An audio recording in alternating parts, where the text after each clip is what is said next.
Em 1998, Leonardo DiCaprio era o maior astro do planeta. Podia escolher qualquer projeto, qualquer salário, qualquer franquia que quisesse.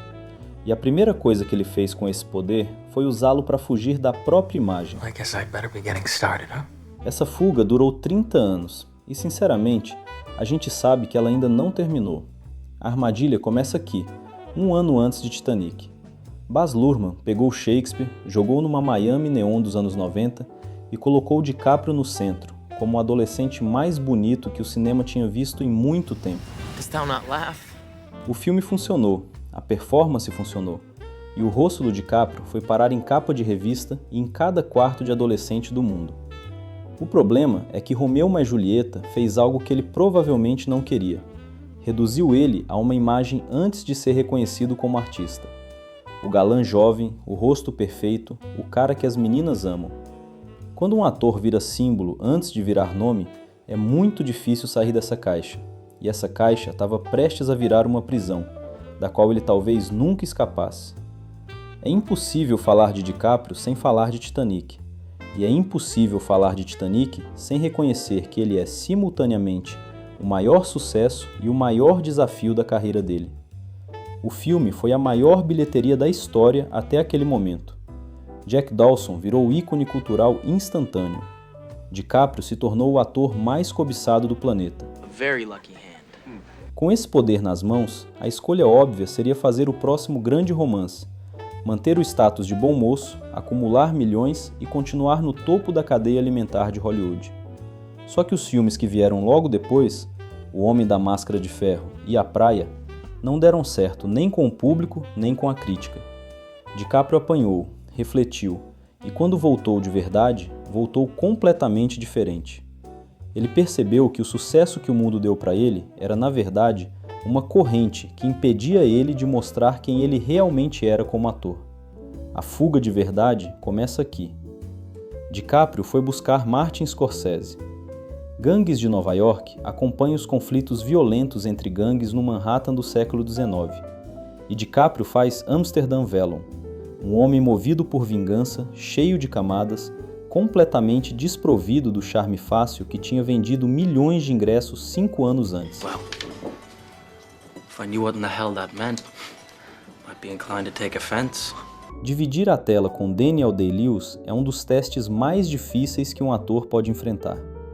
Day-Lewis absorve qualquer cena em que aparece, tem uma presença magnética e intimidadora. E o DiCaprio não só sobreviveu, segurou o próprio lado com uma intensidade que deixou claro para todo mundo que esse não era o mesmo cara de Romeu mais Julieta. Ele provou que tinha estofo para aguentar o peso de um épico histórico e que a sua ambição era muito maior do que apenas aparecer bonito na tela. Mas essa foi só a primeira vitória na longa guerra para provar que ele era muito mais que um rostinho bonito. Ele estava mostrando que o talento dele era bruto, visceral e, acima de tudo, corajoso. 4 anos depois, o reencontro com Scorsese, só que numa escala diferente. Os infiltrados acompanham um policial infiltrado na máfia e um criminoso infiltrado na polícia ao mesmo tempo. O filme tem um dos elencos mais impressionantes dos anos 2000. Matt Damon, Jack Nicholson, Mark Wahlberg, Alec Baldwin e DiCaprio no centro de tudo como Billy Costigan, um cara que está se despedaçando por dentro enquanto precisa manter a fachada por fora, vivendo uma vida dupla que consome a sua sanidade. Os Infiltrados ganhou o Oscar de melhor filme. DiCaprio não foi nem indicado, o que é um absurdo absoluto quando você assiste com atenção e vê a carga dramática que ele entrega. I mean, those are questions, right?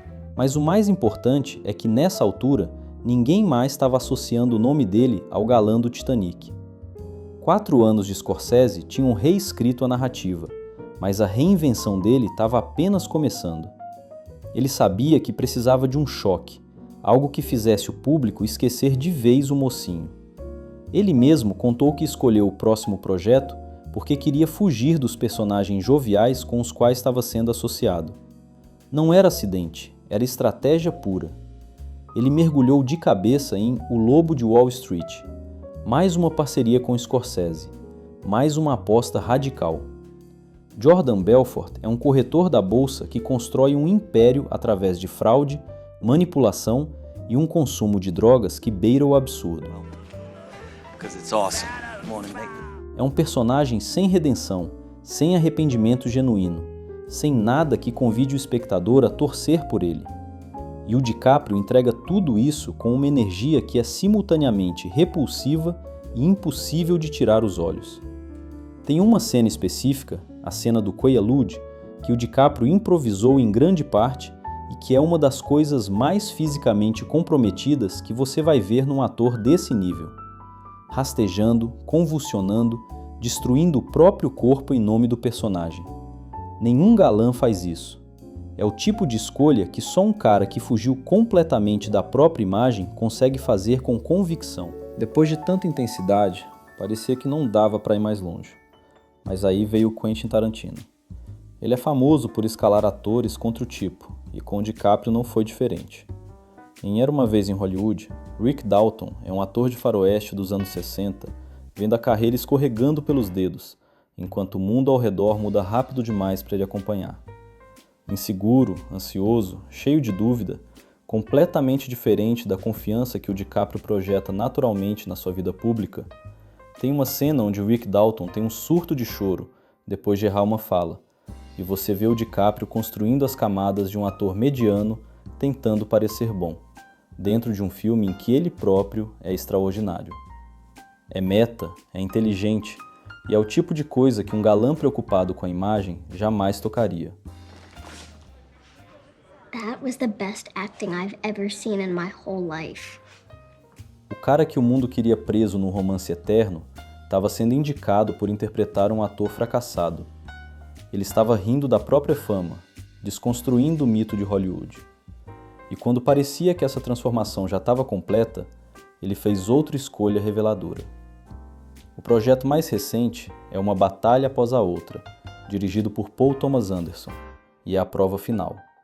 A escolha do papel diz tudo. DiCaprio faz Bob Ferguson, um ex-revolucionário largado no sofá, chapado, tentando lembrar uma senha para contatar antigos companheiros, enquanto procura desesperadamente a filha desaparecida. É um personagem deliberadamente anti-heróico, cheio de falhas, sem nenhuma das qualidades que Hollywood normalmente reserva para o seu maior astro. Life, man. Life! O filme ganhou 6 Oscars, incluindo o melhor filme. DiCaprio foi indicado pela 6ª vez. E o mais revelador de tudo é que o Paul Thomas Anderson é exatamente o tipo de diretor que o DiCaprio sonhava trabalhar lá em 1997, e que só se tornou possível porque ele passou 30 anos construindo uma carreira baseada em respeito, não em fama. Titanic podia ter sido o fim da história. O galã eterno, o rosto perfeito, o ator preso numa imagem que o mundo adorava e que ele passaria o resto da vida repetindo. Em vez disso, virou o começo de outra história. Cada Scorsese, cada Tarantino, cada Paul Thomas Anderson foi uma resposta silenciosa à mesma expectativa que Hollywood continuava criando sobre ele. O cara mais bonito do planeta escolheu passar 30 anos sendo mais corajoso. E essas duas coisas raramente andam juntas. E no final das contas, o Leonardo DiCaprio que a gente conhece hoje não é o que o mundo criou, é o que ele decidiu ser. O galã que não queria ser galã provou que com estratégia e coragem você pode redefinir o seu destino, mesmo quando o mundo inteiro está torcendo para que você continue parado no tempo.